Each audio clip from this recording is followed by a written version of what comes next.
around the U.S. should soon have easier access to birth control. Yeah, the importance of contraception and especially access to it has become more critical since the Supreme Court struck down the constitutional right to an abortion.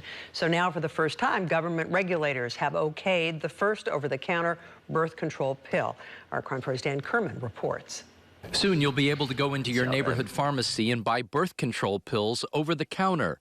The once-a-day medication, Opill, is the first non-prescription contraceptive medication to be approved by the Food and Drug Administration. It's really important that people have access to every possible tool, at their disposal, to be able to control their fertility.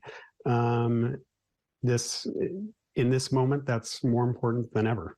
UCSF professor Dr. Daniel Grossman is the director of ANSWER, the university's research group focused on advancing new standards in reproductive health. There's been clear research that I've been involved in showing that people who have access to over-the-counter provision of birth control pills, for example, people who live in Texas near the Mexico border and who can get pills over the counter in Mexican pharmacies, we actually found that they stayed on the pill longer. They had better continuation compared to people who lived in those same towns in Texas and who were getting pills by prescription at clinics. Opill is expected to start shipping to the U.S. early next year.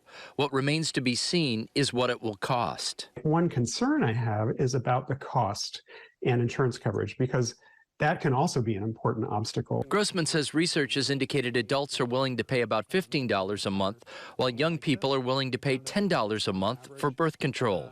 He says that's less of a concern in California because legislation passed in the State House and signed by the governor last year requires over-the-counter birth control to be covered by insurance. I think there are about 8 states that have similar policies, and I hope more and more states will institute policies. And that, maybe just insurance companies will start taking this on anyway without being forced by state law to do this, because it makes really good sense. Dan Kerman, KRON 4 News.